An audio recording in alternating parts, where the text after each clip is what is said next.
you who believe, you who believe, oh you who believe, fortunate believers.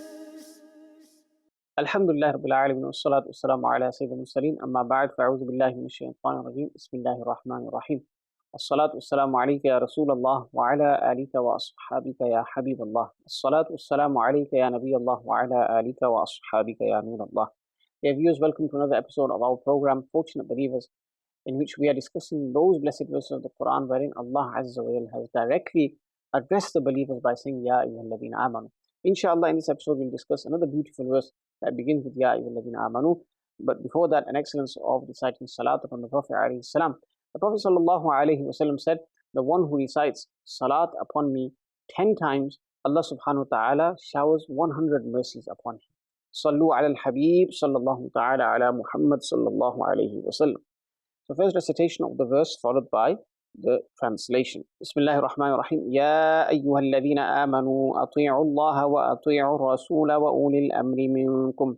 فإن تنازعتم في شيء فردوه إلى الله والرسول إن كنتم تؤمنون بالله واليوم الآخر ذلك خير وأحسن تأويلا. Translation: O believers, obey the command of Allah and obey the command of the Messenger and of those amongst you who have the power of command. If then there is a dispute amongst you concerning any matter, refer it therefore to Allah and the Messenger for judgment. If you believe in Allah and the last day, this is better and its outcome is the best. So this was the verse of the Quran that we'll be discussing today, Surah Nisa, verse 59. So we'll be discussing the importance of obeying Allah and His Messenger sallallahu alaihi wasallam and inferring new rules from the Quran. This will be touched upon in the end of the episode as well. So first of all, the main thing we learn from this verse of the Quran, the theme,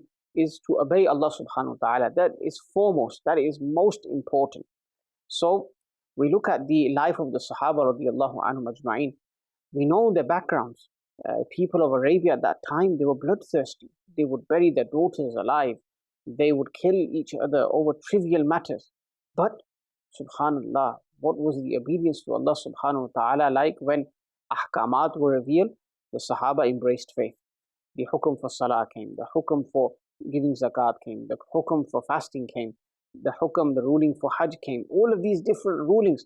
And you will always find that the Sahaba radiallahu anhu ajma'in, they obeyed those ahkamat wholeheartedly. They didn't hesitate.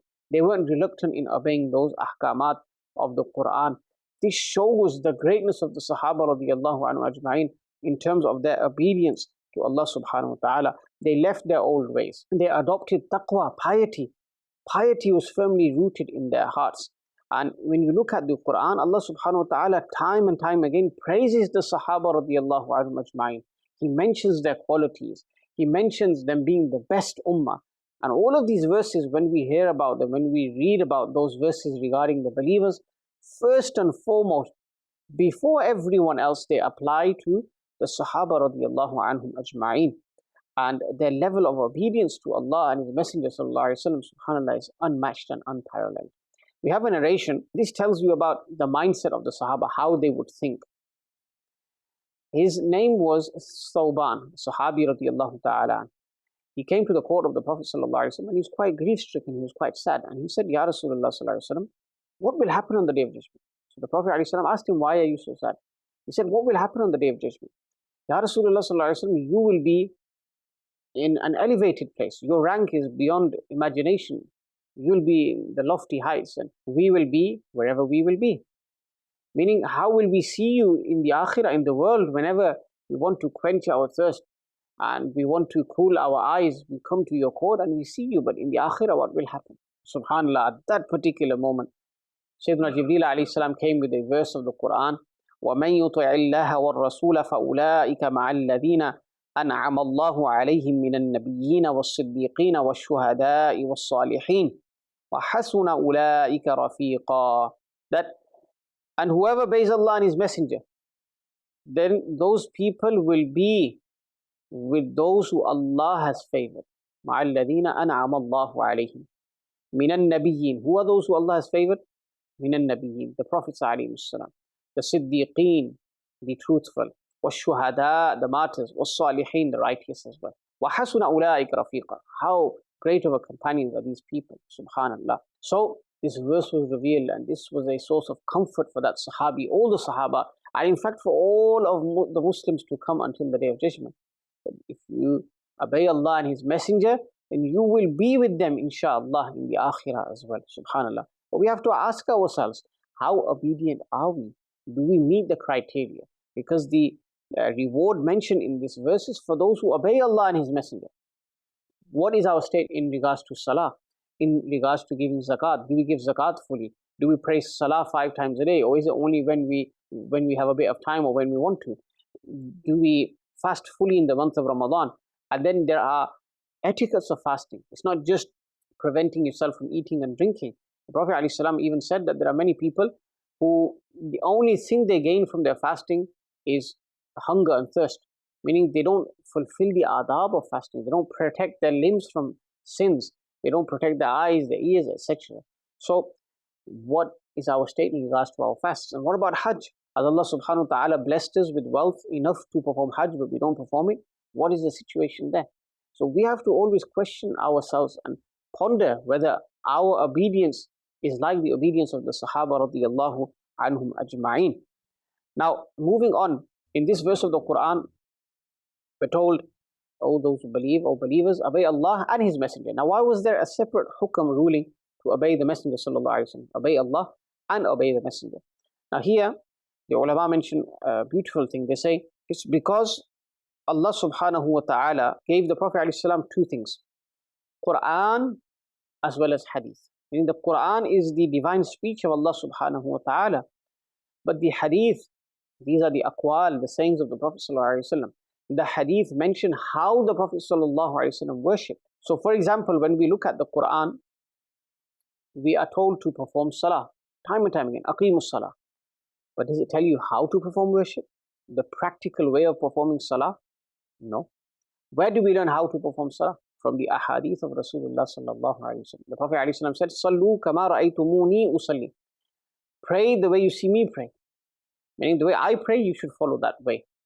Now, when it comes to zakat, the Quran mentions very briefly the mustahiqeen. What is the detail to that? What are the detailed rulings of zakat? The Prophet alayhi salam has mentioned that in his ahadith.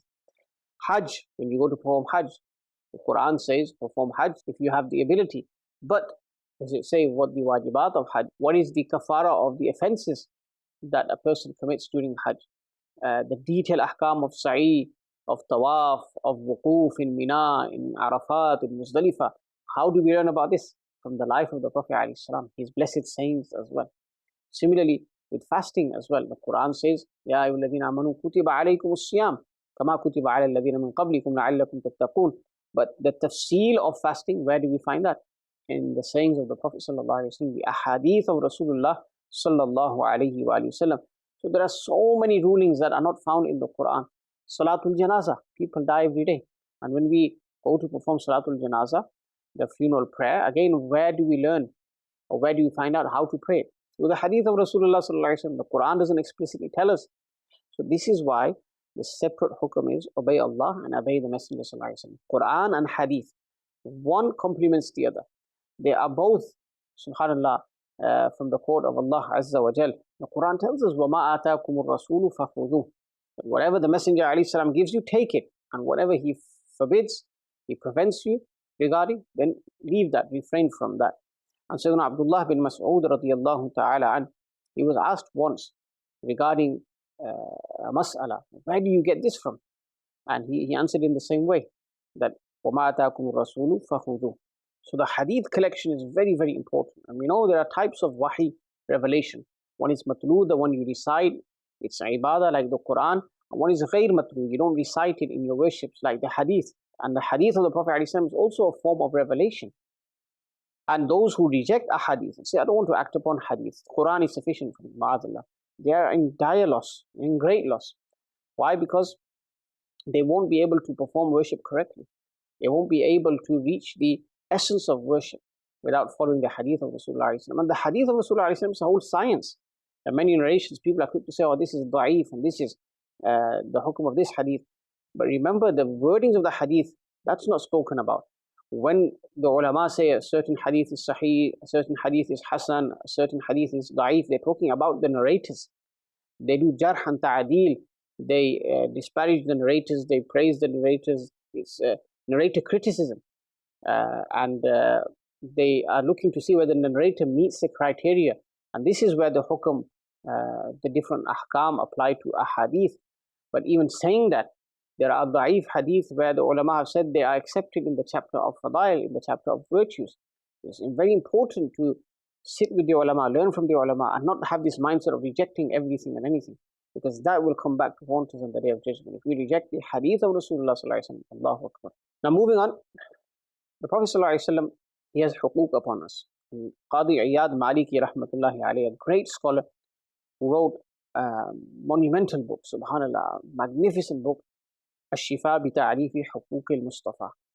That, subhanallah, in the title, gaining shifa through recognizing the rights of the chosen one, sallallahu alaihi wasallam. He writes about the huquq of the Prophet alaihi wasallam that are binding upon the ummah, upon an ummati of the Prophet sallallahu alaihi wasallam.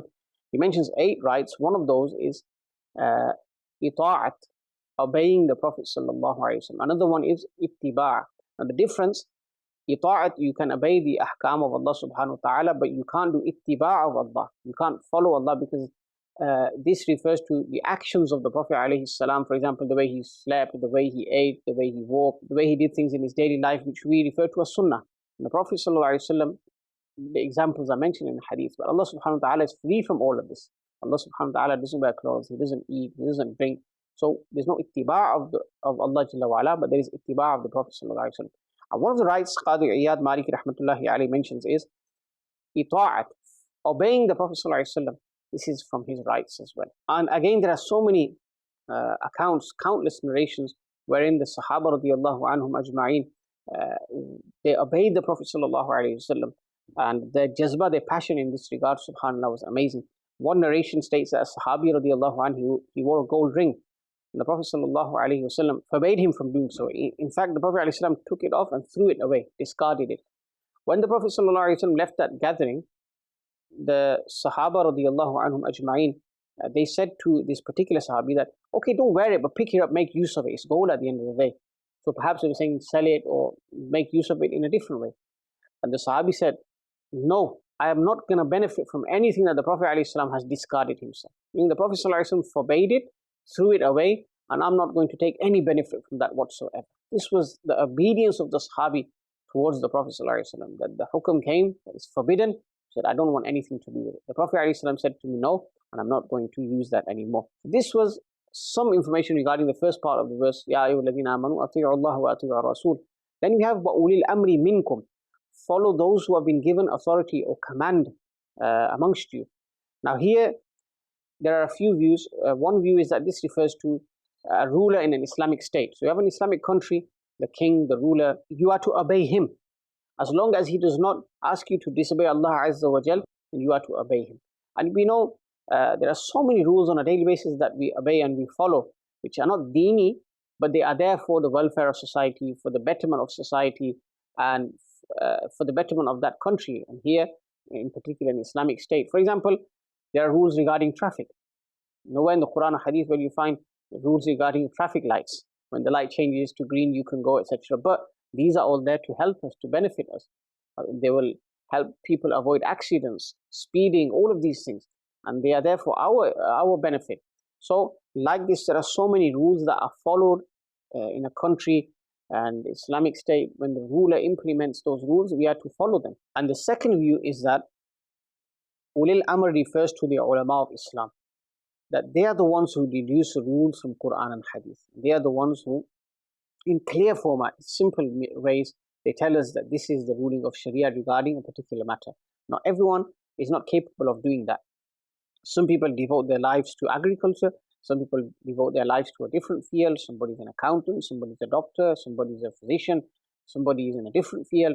So everybody is playing their role. And as for Quran and Hadith and mastering it, this is the job of the ulama, the fuqaha. And they are the one who spend their lives inferring rules, deducing rules, and presenting those rules in an easy and accessible way for the awam, for the ummah. And we must obey them. So, وَأُولِي الْأَمْرِ مِنْكُمْ, you must obey the ulama.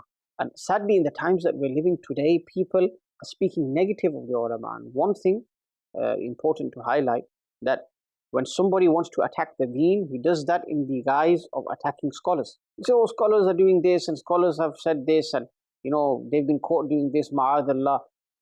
And they do this with the intention to attack the deen. They won't attack the deen directly. Why? Because there will be an uproar.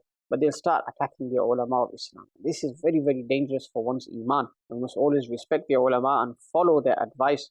Have love for them, mahabbah for them. Inshallah, this will benefit us in both worlds. And lastly, the last part of the ayah, فَإِن تَنَازَعْتُمْ فِي شَيْءٍ, until the end, that if you have dispute over a matter, then refer that matter to Allah and His Messenger.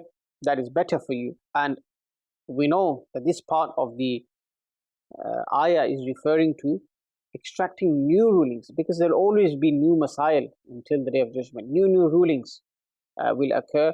They'll be presented to the ulama, and the ulama will deduce those masail based on what is mentioned in the Quran. For example, the ruling on alcohol. Alcohol is prohibited. Why is it prohibited? Khamr, because it intoxicates. But there are so many things that intoxicate. That refers to alcohol made from grapes. What about alcohol made from dates, barley, other things as well? So the ulama deduce based on the existing ruling that if anything intoxicates a person, it will take on the same hukm as well. And like this, you have a narration where Sahabi Sayyidina Mu'adh bin Jabal radiallahu anhu, when the Prophet ﷺ sent him to Yemen as his representative, he said, how will you judge between people? He said, the Quran. So if you don't find the hukm in the Quran, in the hadith. If you don't find it in the hadith, eventually he said, I will use my intellect, opinion, ra'i. And here the ulama say this is an evidence for qiyas, analogy, being a source of sharia. So we know Quran, hadith, ijma' and qiyas. So qiyas is also used, and it's deducted from this verse as well, that you can deduce rulings from the Quran, but not everyone, people who are qualified and in that position to do so. So alhamdulillah, today in this verse of the Quran, we discussed the importance of obeying Allah Azza wa Jal, obeying the Messenger Sallallahu Alaihi Wasallam, obeying those who have command amongst you. And then we also learned that new ahkam will continue to be inferred and deduced from the Quran as well. The usul are mentioned, the principles are there, and the ulama are in the best position to deduce those masail as well. Allah subhanahu wa ta'ala enable us to obey Allah, obey His Messenger, obey the ulama who have command and authority. And like this, inshallah, this will lead to our success and prosperity, inshallah ta'ala. Allah accept what has been said and enable us to act upon it. Ameen bijahi Nabi al-Ameen sallallahu alayhi wa sallam. Oh, you who believe, you who believe, oh, you who believe, fortunate believe.